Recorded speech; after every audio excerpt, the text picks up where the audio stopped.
Alhamdulillah, we begin by thanking Allah subhanahu wa ta'ala who has blessed us again with another occasion with all different factors in which we can commemorate the events that occurred to Imam al-Hussein alayhi salam and his family on the day of Ashura.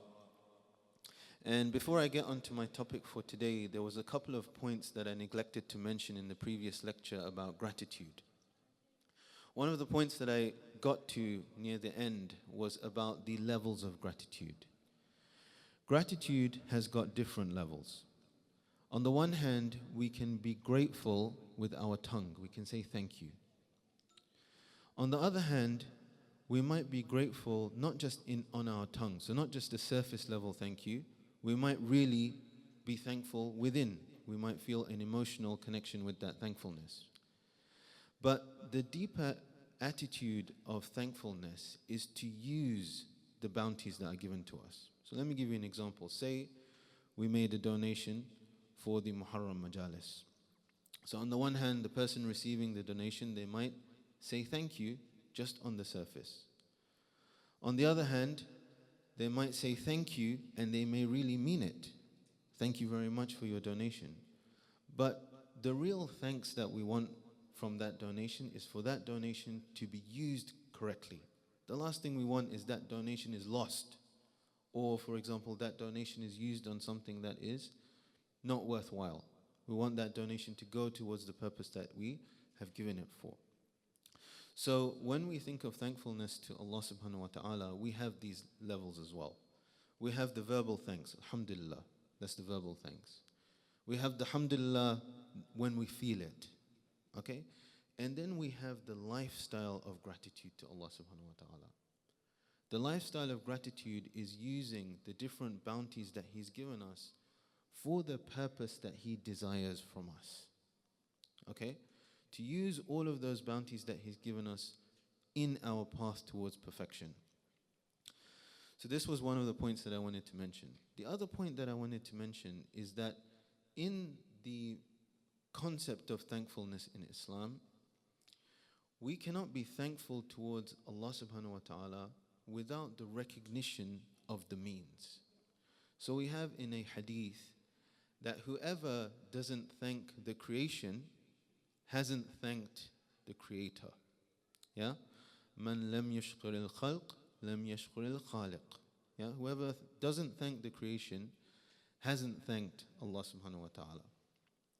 And this point here is very pertinent to where we find ourselves in how to respond to the message of Imam al-Hussein alayhi afdalu salatu wassalam, and how to respond generally to the figures who we hold in very high admiration. On the one hand, we thank them for all they did for Islam, and even we find it in our ziyarat, we find this line, we thank them verbally for all they did.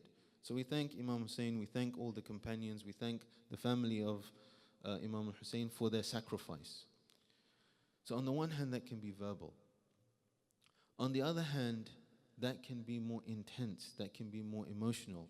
If we allow gratitude to affect our emotional part, yeah, then we might feel more emotional with that gratitude. But for some of us, it might end there. Or sometimes it might end there for us. It might just be that emotional connection, and that is good. But of course, the higher level to that is to take that message and to make that message a sincere part of our personality. That is the true gratitude, and that is also what the right way to thank them for what they did. At the end of the day, Imam al-Hussein alayhi salam, when he mentions one of the reasons for why he made his movement, it was for islah of the ummah of his grandfather, of the Holy Prophet sallallahu alaihi wasallam, to bring that ummah into a correction because it was going astray. So the thankfulness that we can show is to use these opportunities to remember what they did and to be grateful for it, to be thankful for it, and to show that in our personality and in the direction that we choose to take, to be of those that are shakir, imma shakiran wa imma kafura. So these are a couple of points that I wanted to mention. Today, our topic is moving on to transience. Transience is how we have a world in which things are created and then they diminish. Nothing remains, everything passes. And of course, in that discussion, one of the key aspects of transience is the discussion of death. Death and the remembrance of death in Islam is another aspect which we have been encouraged to think about in great detail.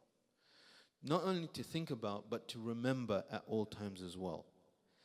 And through death, I'm going to show you how death can be beautiful. Okay? In the beginning, when we think about death, we might feel a certain fear or a certain worry about death.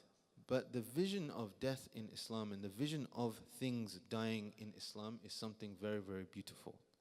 Because it is only with death that new life can come about. Death in Islam is not an end. Death in Islam is a transition. When we see the world around us with everything passing, right? Everything coming to an end. In one way, everything has to come to an end to take on a new beginning. And this is the key aspect, that when we see this in the whole of the world, because the world is known as the world of kawn and fasad. Kawn and fasad, creation and then destruction. Okay? If you like, birth and death. The movement in which we move from one state to another, from potential to action. For the traders of you there, the red candles and the green candles. Okay, the world is like that. It is up and down. It is something that continuously changes. So, death itself is an inescapable reality.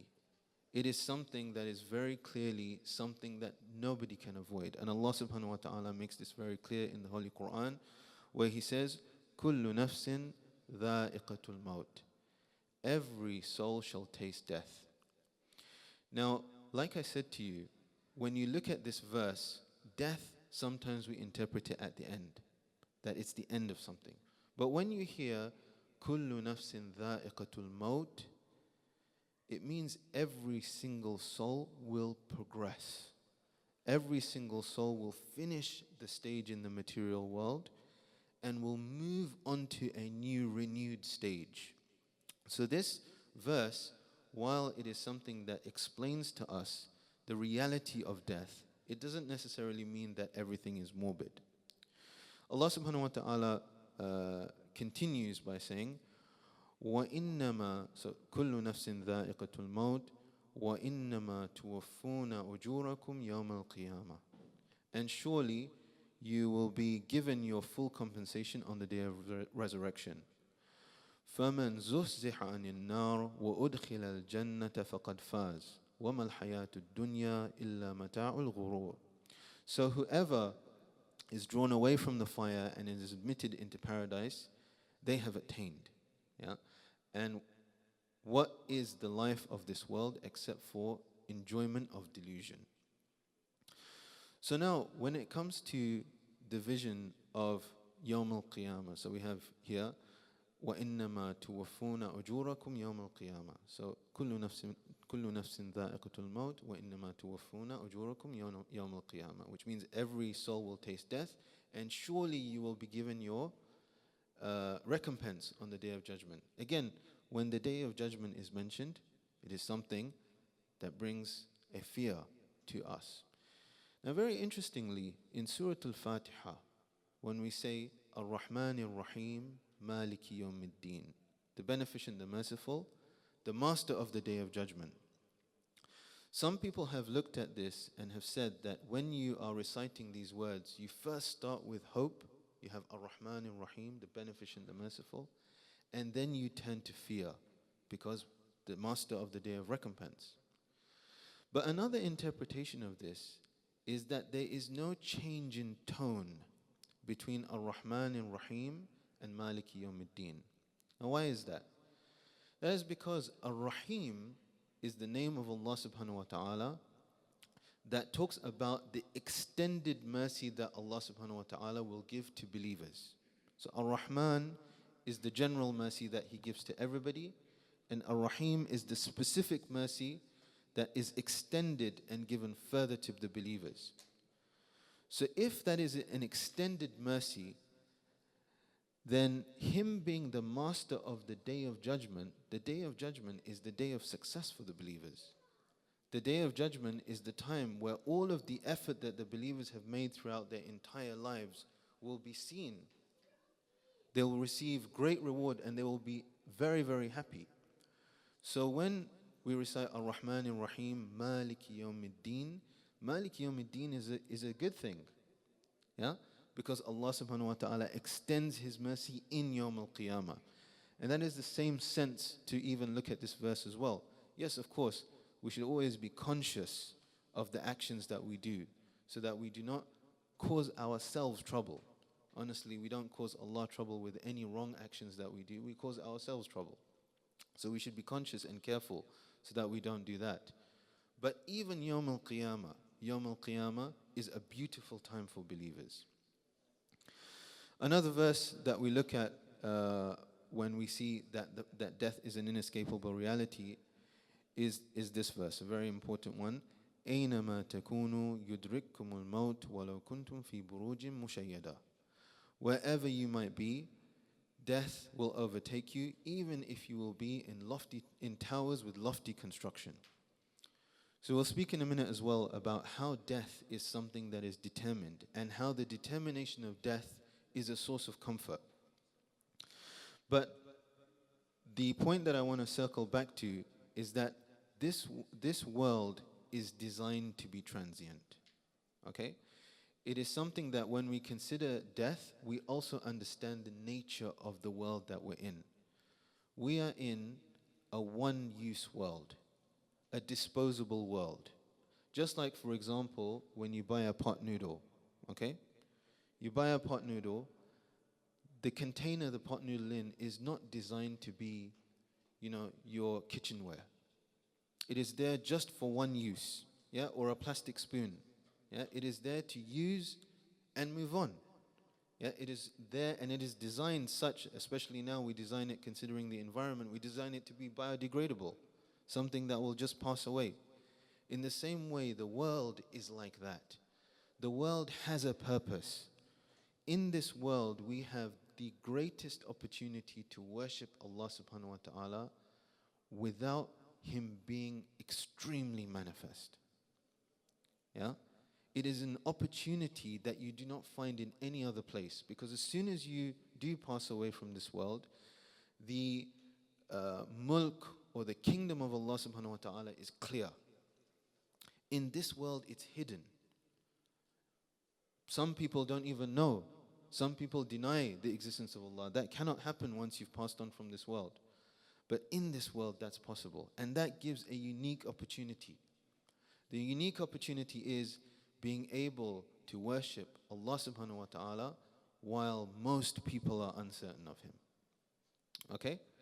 So the world fulfills that purpose, and this is why ad-dunya mazra'atul akhirah.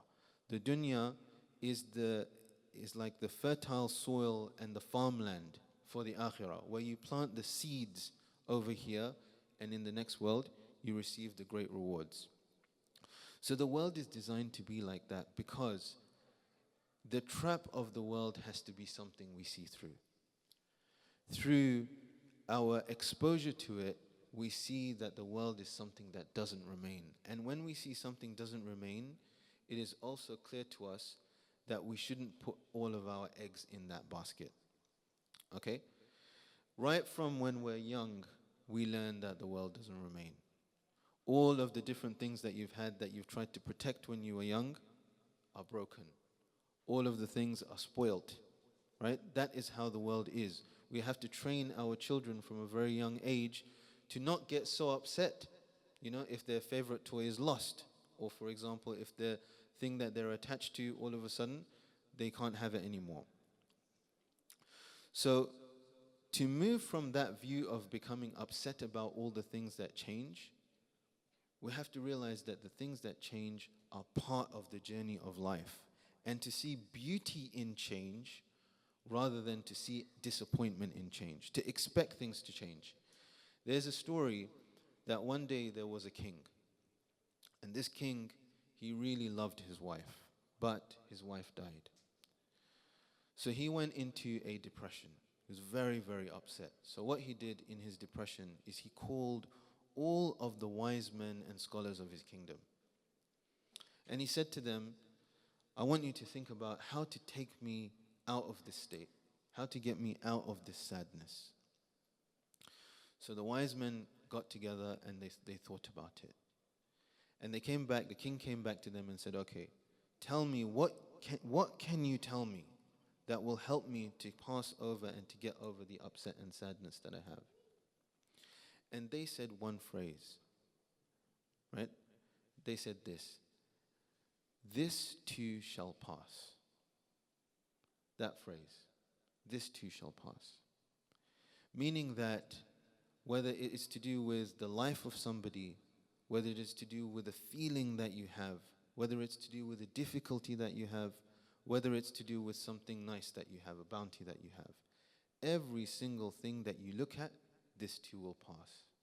And the king, he liked this phrase so much that he got it printed on a ring, and he used to wear that ring. This is one of the stories that we have by a famous Persian poet. So everything is moving towards that higher purpose and towards its origin.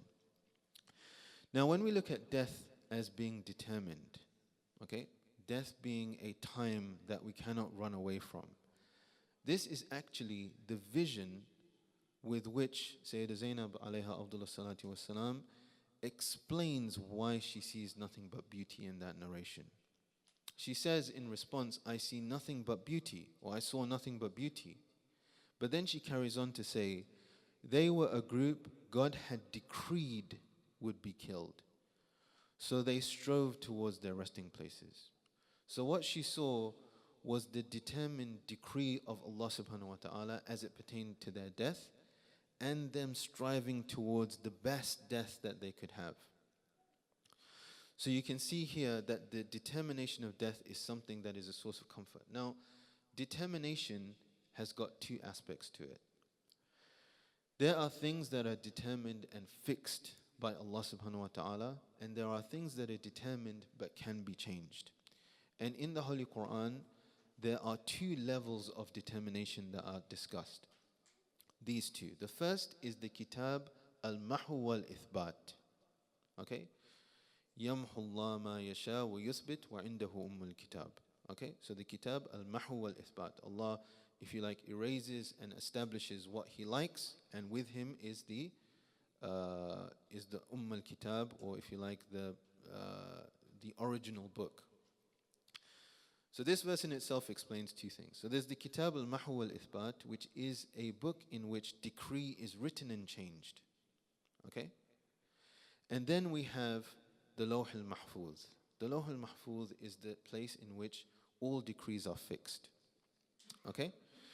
Now, when it comes to the book that is written and erased, this is the type of book that is referred to when we talk about events like Laylatul Qadr.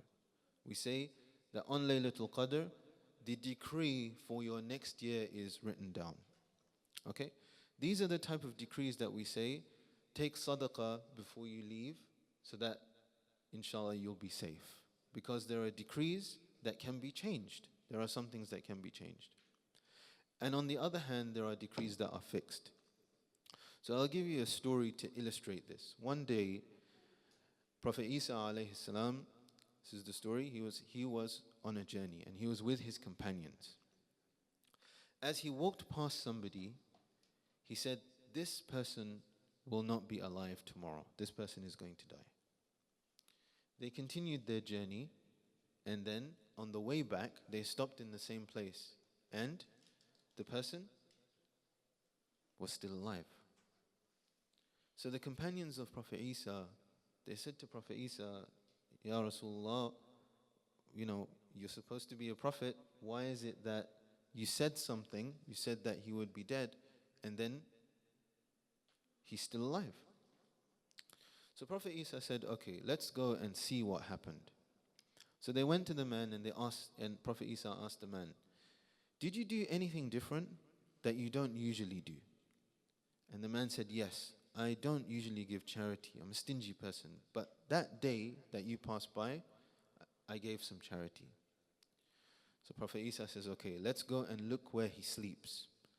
So they look where he sleeps, they look under the bed, and they see a dead poisonous snake underneath his bed. So it was the effect of the charity that changed the decree, or what we say in Shi'i theology is made the decree of Allah subhanahu wa ta'ala clear. This is the notion of bada, where an infallible person like Prophet Isa, for example, will say one thing and then it will appear to be something different. And this is because the prophets and the imams, they have access to, if they have access to the unseen, they have access to the kitab, al-mahu wal-ithbat. Only access to the Lawh al-Mahfuz is for certain matters where the decree of Allah subhanahu wa ta'ala will never change for that issue. So as it pertains to the knowledge of the death time, that is something that we don't know, but we know that Allah subhanahu wa ta'ala has determined. It is something that we affect through different actions, but at the end of the day, the final result is the result that is in the Lawh al-Mahfuz. If you want to put it this way, imagine in the Lawh al-Mahfuz, somebody is going to pass away at the age of 60. But in the Kitab al-Mahu wal-Ithbat, it starts off at 60, but then the person gives charity, so it becomes 45. Then they build a masjid. So, sorry, person gives charity, should get older, right? Person 60, so it becomes 65. Then they build a masjid, becomes 85. Then, let's say they're unkind to their parents, it comes down to 60, and then they die at 60. So the final result is in the Lawh al-Mahfuz, but the Kitab al-Mahu wal-Ithbat is the one that moves. So, death as a source of courage in determination is something that we can learn, especially from this phrase of Sayyidah Zainab alayha afdalu salati wassalam. It is certainly a test. So we have in the Holy Quran, الَّذِي خَلَقَ الْمَوْتَ وَالْحَيَاةَ لِيَبْلُوَكُمْ أَيُّكُمْ أَحْسَنُ عَمَلًا. So He created death and life. The Mufassirin have always have asked this question, why does Allah mention death? He created death. Surely death should be the absence of something, right? You have life and the absence of life is death. But falling in again to understanding death to be a process, death to be something that is a change, death to be something that is a progression into something better, it makes sense, obviously, then, for it to be a creation of Allah subhanahu wa ta'ala. But why is this here? Why is this change here? It is here as a test for us. A test of what?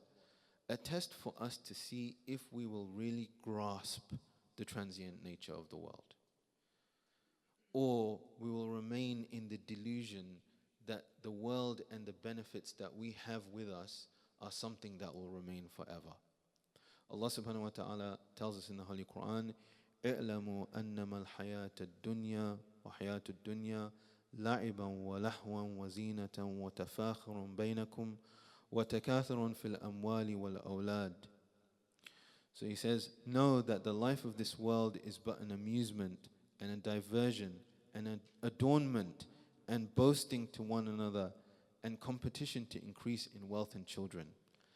That is the life, a materialistic life. When you hear hayatul dunya, or when you hear this dhamma dunya, or if you like, blaming the dunya is blaming the purely materialistic life, where there is no God attached to that life.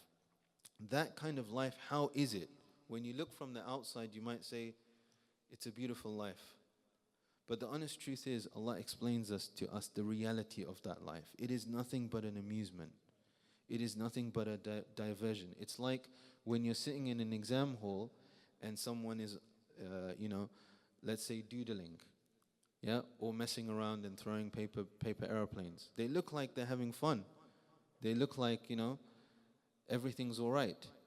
But it's only when it is made clear that this is an exam and the final results come out that you realize that that was the most foolish of all the people within the exam hall.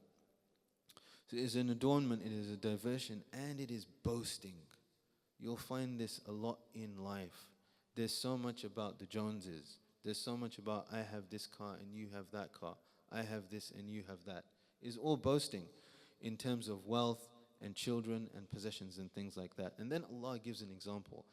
He says, كَمَثَلِ غَيْثٍ أَعْجَبَ الْكُفَّارَ نَبَاتَهُ ثُمَّ يَهِيجُ فَتَرَاهُ مُصْفَرًّا ثُمَّ يَكُونُ خُطَامًا. So he says, it's like, what is the example of this? The example of this is like a rain, whose, by the result of that rain, the plants grow. And the people that have farmed those plants or grown those plants are very happy that the plants have grown. But then, because it is a transient world, those plants don't remain forever. So then they continue on to dry, become yellow, and then they become scattered. Okay? So if somebody is to hold onto that greenery, yeah, then they will not realize that all of that greenery or all of that plant has to fall away. It is something that has to change. But rather, there's something more important. Okay, so Allah continues with this verse. وَفِي الْآخِرَةِ عَذَابٌ شَدِيدٌ عَذَابٌ شَدِيدٌ وَمَغْفِرَةٌ مِّنَ اللَّهِ وَرِضْوَانٌ وَمَا الْحَيَاةُ الدُّنْيَا إِلَّا مَتَاعُ الْغُرُورِ. So, on the other hand, in the akhirah is a severe punishment, but also forgiveness from Allah subhanahu wa ta'ala and His ridwan, His satisfaction. And so, the worldly life is nothing but an enjoyment and a delusion. It is a world where the stakes are truly hidden. And so, for the mu'min, we are taught, and like I said to you, we have to understand the value of what religion gives us. We are taught about the nature of this world. We are taught about transience. Okay? We're taught about the remembrance of death. We're taught to look at the world in this way. But we are also taught to see that as something beautiful, because all of that transience is the movement towards something better. When people become blinded by the world or the material world, they forget that. Not only do they not do the things that they need to do, they lose the beauty of the movement of the world. They lose the beauty of transience. Transience becomes a source of anxiety and fear and these kind of things, rather than a source of beauty. In our philosophical tradition, we have a view from Mullah Sadra, which is that every single thing in the universe is continually moving and evolving. This is called transubstantial motion. So when you look at everything, whether it's particles, whether it's people, whether it's plants, whether it's trees, everything is on this movement, and everything is evolving and moving towards the metaphysical, towards Allah subhanahu wa ta'ala.